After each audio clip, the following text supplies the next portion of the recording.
All right, what's popping, party people? We're in for another episode of Pop Talk. This is your man, Professor Neil. I'm signed on for Boston Jared. Peace, peace. We're gonna start this segment off with talking about this past weekend's fight, but really just focusing on the one title defense that was on. There were some other relevant fights that were part of it, but for our show and its purposes, we are going to hone in on Tszyu's first defense of his WBO super welterweight championship. The fight from down under when he took on a very formidable opponent, Brian Mendoza, and a fight that I think was able to provide the kind of needed, drama and what I'm saying, a little bit of Competitiveness. It was very, very competitive. Very competitive. And then there was this suspense that just kind of lingered it like in the air. So you knew that it was, there was this kind of tightrope, even that Tszyu was kind of walking a little bit, which made the fight entertaining, even though they didn't throw a whole bunch of punches. But before we get into that, we're gonna go ahead and start off with Boston Jared, and who actually got the prediction right, but not actually how the fight played out. And then so kind of talk about some of the things that Brian Mendoza didn't do, and and contributing to that, and then talk about some of the things that Tszyu was able to do to pretty much win a very clear decision. Look, it wasn't a matter of what Mendoza didn't do. Brian Mendoza came in and did everything that I expected him to do. The problem was that Tszyu, it was like I was saying before, we were having the technical difficulties earlier. It's like in Street Fighter. When you're in Street Fighter, you've got the light attack, you've got medium, and you got the heavy attack. It was like Mendoza was using the medium and light attack buttons and would land some good shots, 1, 2 shots here, 3 shots there. And then Tszyu would come through with that heavy attack button and boom, and it would level out, or it would enable him to come in and steal rounds. It almost looked like they were making a conscious effort at times to try to steal rounds towards the end. Mendoza would start, especially in the first half of the fight, definitely, which was the more competitive part of this fight. It was where Mendoza was able to actually win rounds. I think the only 3 rounds he won in the fight, I think I gave him in the first half. I gave Brian Mendoza the 12th round, but at that point, I don't think it was really significant. I think Tszyu knew he was up. But yeah, Mendoza would do very, very well throughout the majority of the round. 2 minutes, 15 seconds out of the round, ring generalship, clean hard punching, effective aggression, defense. Tszyu would just come through and land 2 big, hard shots that would rock Mendoza, shots that seemed to be more significant. And you could see it at the end of the fight. I'm not big on, you can't score fights based off cosmetics, right? Because one guy is bleeding bloody. Off the damage. Yeah. That's not the way you score fights. But I think it's worth noting that Mendoza looked like he was the guy that got hit with the harder shots. And I remember Max Kellerman used to say, and I didn't really like this example or this analogy or whatever. Max Kellerman used to say, at the end of the fight, which guy would you rather be? So we won't get into that, because I actually I kind of like that a little, because over a 3-round fight, there can be 4 or 5 different kind of, turns and twists and turns within that round, particularly if it's a competitive fight. And you as a in real time as a judge, and seeing that, you have to provide some type of a weight to some of those things. When you were speaking about damage, I think that is a very kind of a human thing that we respond to, and that's something that you can't take out, right? So for us to be fair to the boxers, we want to look at the best way to be objective. But I think those, the damage, and I saw the damage wearing on. Like there was a cut, there was like over I think the right eye, and then the cut under the left eye. And so once that was piling up, to me, that was an indication of who's doing the more damage, which is not accurate, because some people have very there's some people just don't cut or mark up. Like when you think about how many times have you ever seen Shane Mosley? And I'm saying that in comparison to like a Floyd Shane Mayweather. Mosley had a face that was perfect for boxing because Perfect. he It got was the perfect. clothes, This dude was black like getting nose, beat like he's around got by the perfect face. beat around by Canelo, you know, knocked around by plenty of fighters, and you never just seen his face just cut up, marked Vernon up. Forrest beat the hell out of him, and he did not look like Exactly. it at the end of that damn fight. He's got the perfect bone structure, but so let's not get away. But we want to kind of bring it back around to and kind of scoring those rounds for Tszyu. I definitely think that Brian Mendoza won the last round because I thought it was a bit of a standoff in that Tszyu, I give him credit for it, and this is the reason why I call him an old school fighter, not the other reason that was in the post, which I might respond to later. But he was going for that knockout. He wanted that knockout. He was pressing, and then but Brian Mendoza, he did. But Brian Mendoza let it be known early within the 12th round, like nah, like you was not like I'm standing there. And then he was actually he did the better work. He was a more active fighter, and then he seemed to.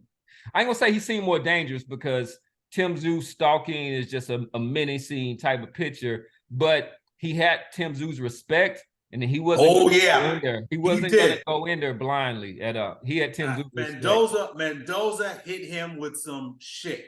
And I mean, and you and me have been watching boxing long enough to know, and Tszyu is good at disguising how hurt he may have been or how affected, because his demeanor, his poise, his composure never, ever, ever changed throughout the course of the fight. Yeah. Very, very even killed. Stoic, yeah. Throughout the whole fight. But you can tell in that 12th round, and you had mentioned before we had the technical difficulties, Cam, that you had picked the stoppage. And I was gonna say, I think that you might have been wrong. A different referee may have stopped that fight in the 11th round. Yeah. Mendoza had a couple of really, really bad moments where he was. Look, maybe not all of those punches were landing cleanly and effectively, but it looked bad. He wasn't throwing back nearly what he was receiving, and a different referee may have stopped that fight in the 11th round. But as you were kind of going back to what you were saying before, the reason Tszyu did not push for that knockout in the 12th round was maybe because he was a little bit gassed from throwing all them punches the round before. But I think also because he knew he was up and there was no reason to press for the knockout. But like you said, Mendoza had earned his respect because Mendoza hit him with some shots in that fight where I was like, woo. Yeah. You were just kind of like, okay. Yeah, like don't get too, because Tszyu was going forward the whole time. He wasn't going to be discouraged, but he was coming forward more with feints and other things. So he did an okay job with the jab. I thought that Tszyu did or Mendoza? Tszyu. I thought that he made. I was gonna say that's the one thing I didn't like. But go ahead. He didn't like. Well, I could tell that it was not enough jabs. But he definitely could have thrown more jabs. He definitely could have thrown more jabs.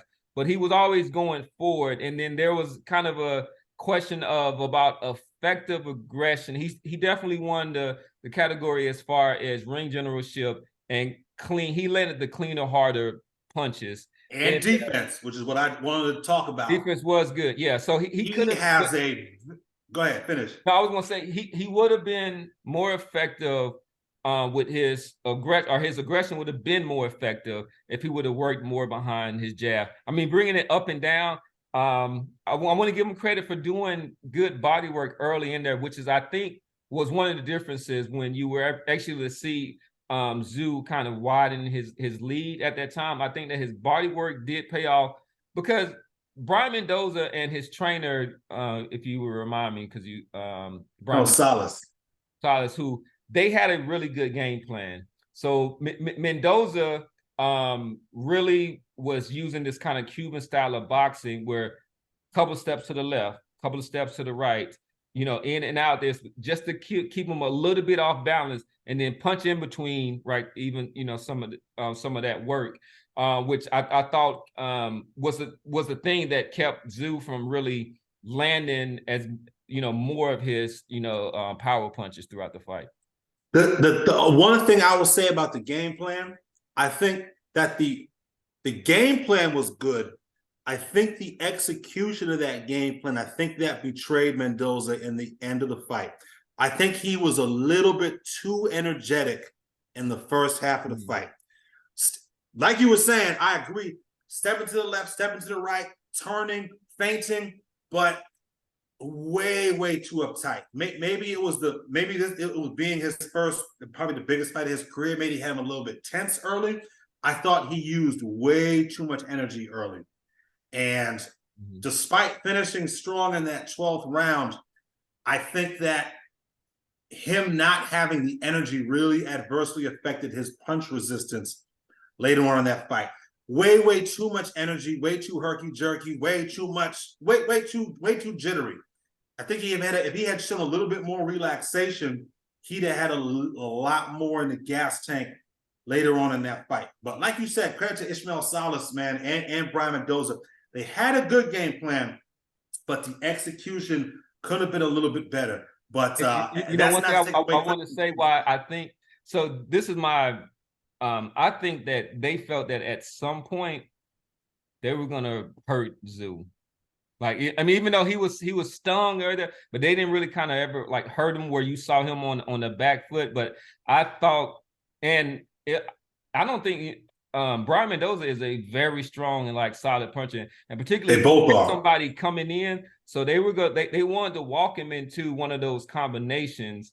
But Tszyu showed a defensive responsibility that I think is improved. This is not just a crude fighter or whatnot. Like this was right. It was a lot of thought that was going into it. But before we get too long in the tooth on that, one of the things that I want to talk about is what I love, which is the immediate response from Tszyu. Like I don't know if you saw the post fight. What do you mean the immediate response? What do you mean? The immediate response when he was asked about the fight from the in ring. Once the fight was over. Once the fight was over, you mean? Once the fight was over, yeah. No, why? What did he say?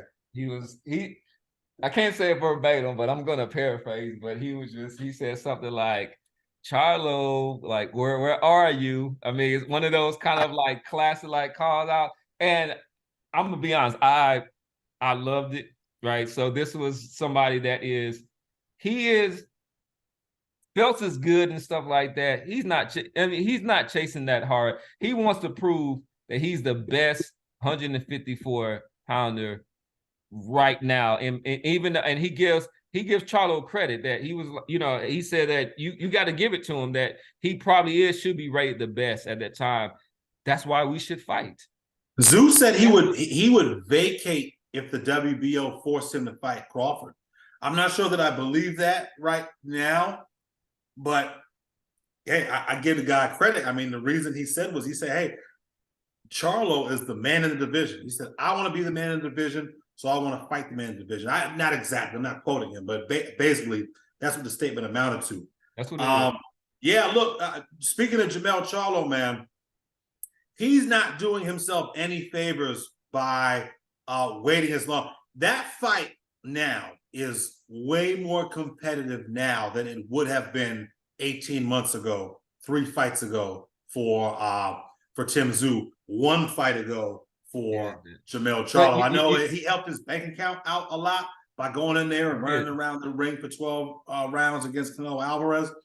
But if and when he gets in the ring with Tszyu, this fight now is going to be much more difficult for him than it would have been a year and a half ago.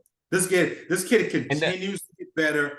He continues to show improvement in his boxing skill, right? I know Coach Dave had criticized him whenever it was we did that first show.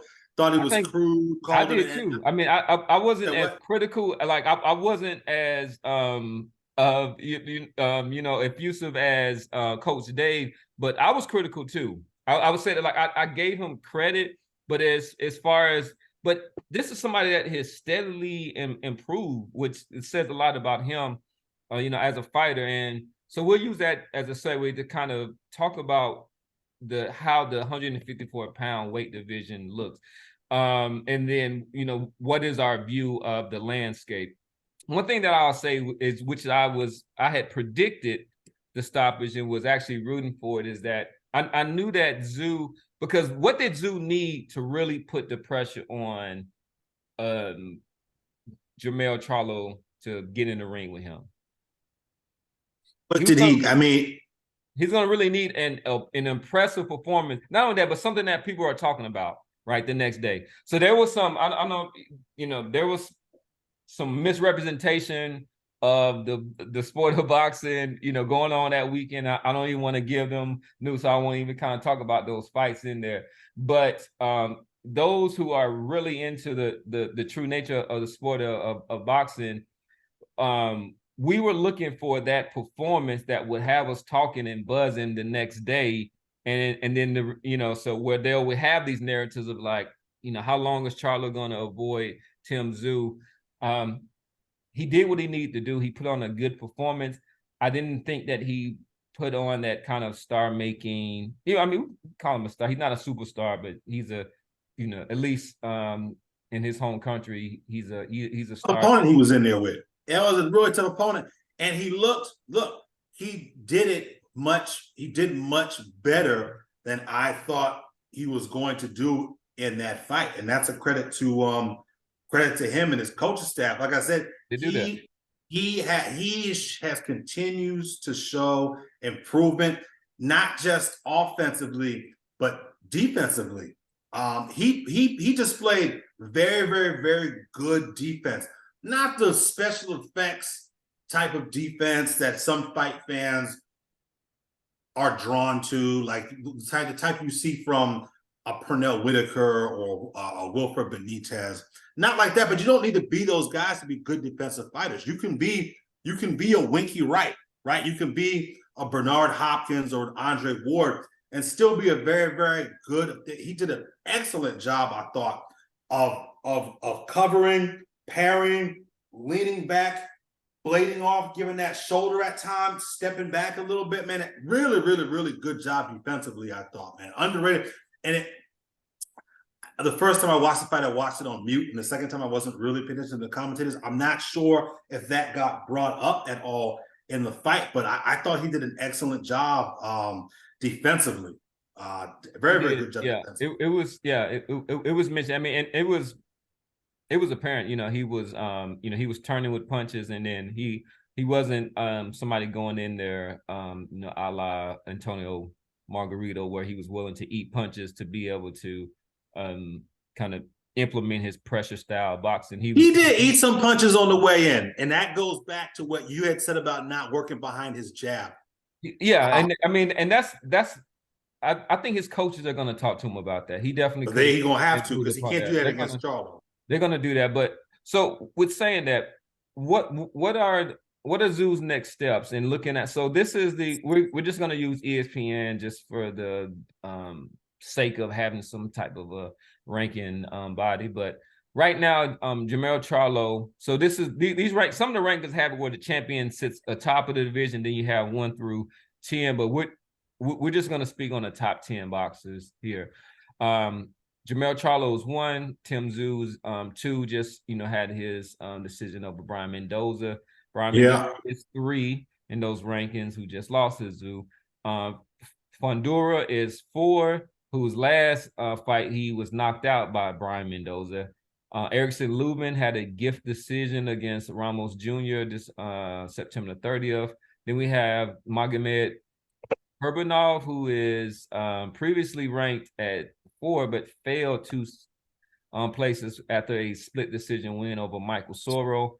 Michael Soro is ranked 7, who we talked about, who lost a split decision to Herbanov. Michelle Soro, right? Yeah. Oh, yeah. Excuse me. Yeah. Excuse me. Yeah, Michelle. And then Israel Madrimov is ranked number 8, who had a 10th round decision over Rafael Igbokwe. Tony Harrison is at 9.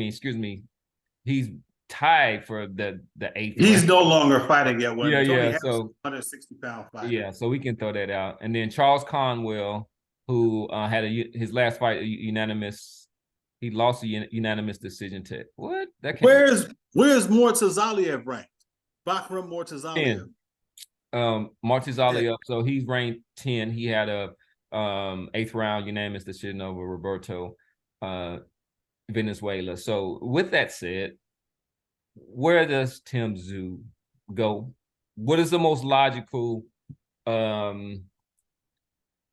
only that, but logical, but something that we could foresee within the near future.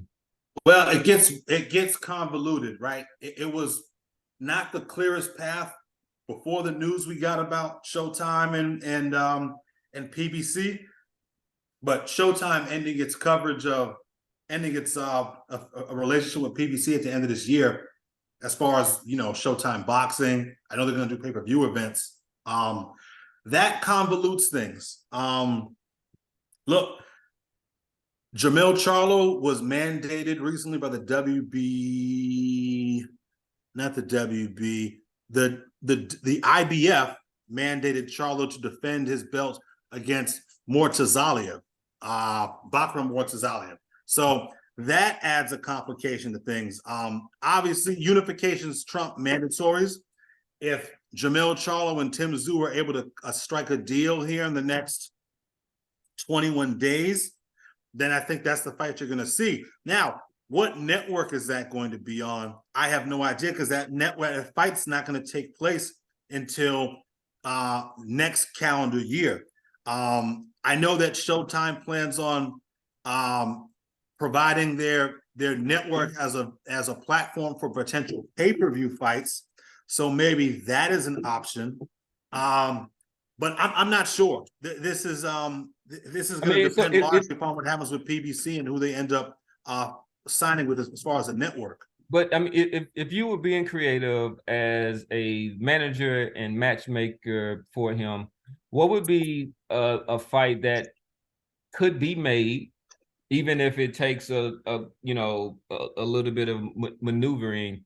And then what is also the fight that is going to offer enough of a challenge and drama for the audience to respond to, but it also is a fight that is going to help him, move forward and elevate his status in some way?